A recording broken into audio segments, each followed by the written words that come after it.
Hi, kindergarten. I hope you guys had a great Easter weekend with your family. We're back again with e-learning, and this week we're going to read the story, Tops and Bottoms. And today our lesson focus is going to be the skill that we've worked a lot on this school year. Can anybody tell me what this says? Predict, that's right. We're going to predict in our story today. And we know that readers use clues from the story that the author gives us when we make predictions. So when I'm reading, I'm going to stop at my purple tab here, and you guys are going to stop, drop, and predict, just like we do at school. And you have your sheet with you.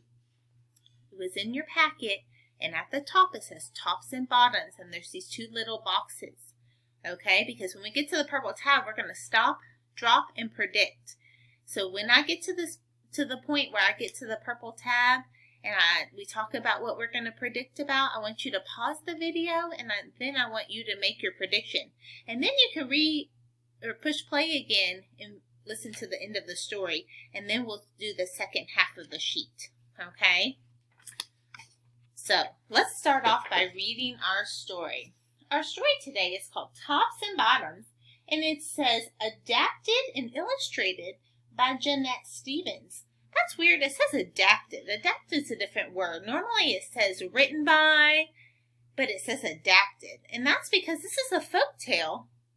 And the author, Jeanette Stevens, just changed the story a little bit and used her own wording. So she didn't think up the story all by herself. She took the story and, told it in her own words. And you'll notice there's a little coin. It looks like a silver coin over here. This little coin, silver coin, means that this book won a prize. It's a Caldecott Honor book, which means it's one of the best books that have been written. So you're going to notice when Miss Bragg opens the book, look, that's weird. The book opens this way. Normally, the books open this way, don't they? But this book, Tops and Bottoms, goes this way. And you'll notice when I'm reading my book kind of fell apart a little bit because we love this book so much. And all my kindergartners that I've had before, they were always wanting to read this book, and it kind of came apart a little bit. But that's okay. We can still read it. So here we go, kindergarten. Tops and Bottoms.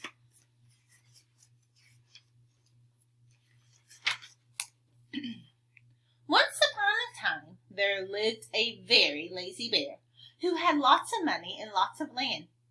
His father had been a hard worker and a smart business bear, and he had given all his wealth to his son.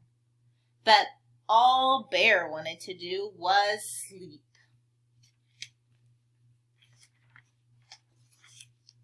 Not far down the road lived a hare. Although Hare was very clever, which is another word for smart, he sometimes got into trouble. He had once owned land too, but now he had nothing. He had lost a risky bet with a tortoise and had sold all of his land to Bear to pay off the debt. Hare and his family were in very bad shape. The children were so hungry. "Father Hare, we must think of something," Mrs. Hare cried one day. So Hare and Mrs. Hare put their heads together and cooked up a plan. The next day, Hare hopped down the road to Bear's house. Bear, of course, was, you've guessed it, asleep. Bear opened one eye and grunted. "We can be business partners," Hare said. "All we need is this field right here in front of your house. I'll do all the hard work of planting and harvesting, and we can split the profit right down the middle. Yes, sir, Bear, we're in this together. I'll work and you sleep." "Huh?" says Bear. "So what will it be, Bear?" asked Hare. "The top half or the bottom half? It's up to you. Tops or bottoms?" Let's see," Bear said with a yawn. I'll take the top half, Hare." "Right, tops." Hare smiled. "It's a done deal, Bear." So Bear went back to sleep, and Hare and his family went to work. Hare planted, Mrs. Hare watered, and everyone weeded. Look at Bear up there. He's up there snoozing away while everybody's working. Something doesn't sound right, does it? Bear slept as the crops grew. When it was time for the harvest, Hare called out, "Wake up, Bear! You get the tops, and I get the bottoms."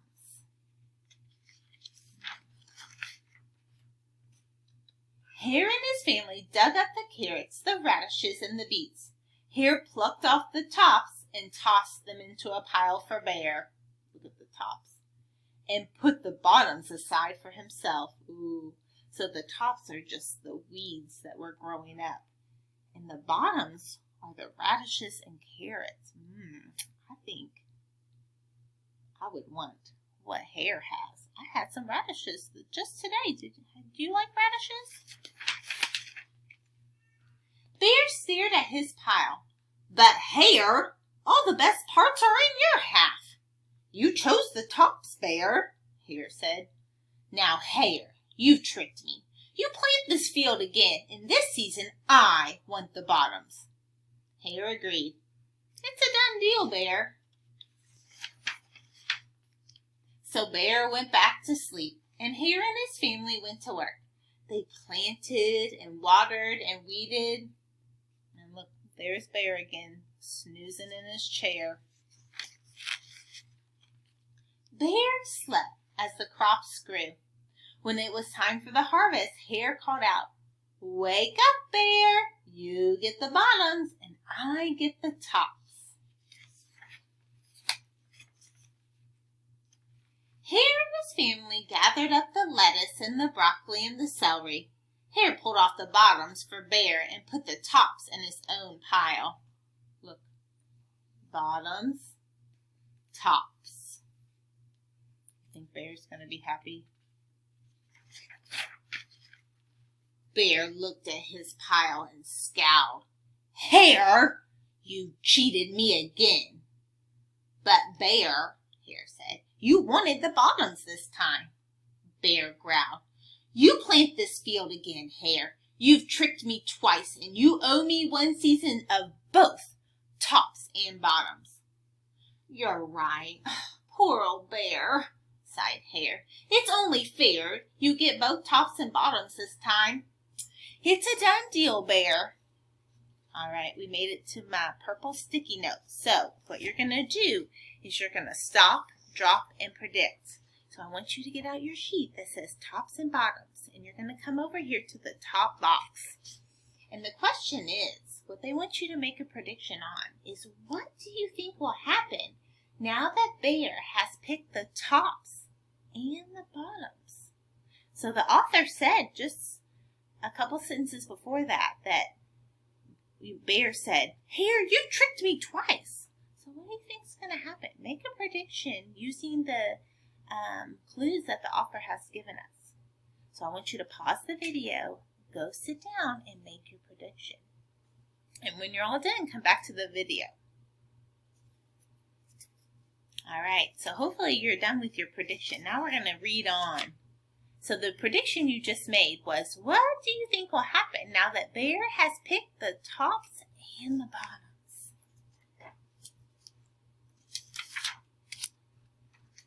So Bear went back to sleep, and Hare and his family went to work. They planted and watered and weeded, then watered and weeded some more. Bear slept as the crops grew. When it was time for the harvest, Hare called out, "Wake up, Bear! This time you get the tops and the bottoms." Uh-oh. Do you think Bear is going to be happy with what he gets, or do you think Hare has tricked him again? There in front of Bear's house lay a high field of corn.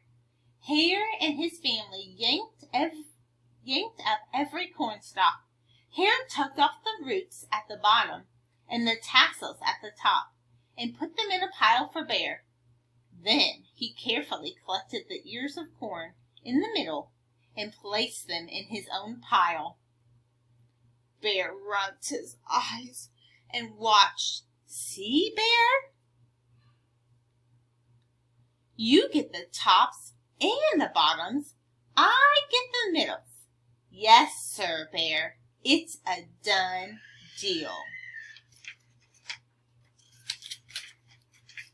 By now, Bear was wide awake.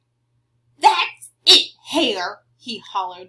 From now on, I'll plant my own crops, and I'll take the tops, bottoms, and middles.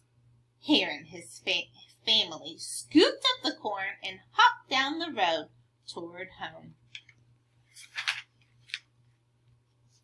Bear never again slept through a season of planting and harvesting. Hare brought back his land with the profit from the crops, and he and Mrs. Hare opened a vegetable stand. And although Hare and Bear learned to live happily as neighbors, they never became business partners again. The end. All right, so now that you've heard the whole story, you're going to go back to your sheet and you're going to do this bottom part. Write about what happened in the text.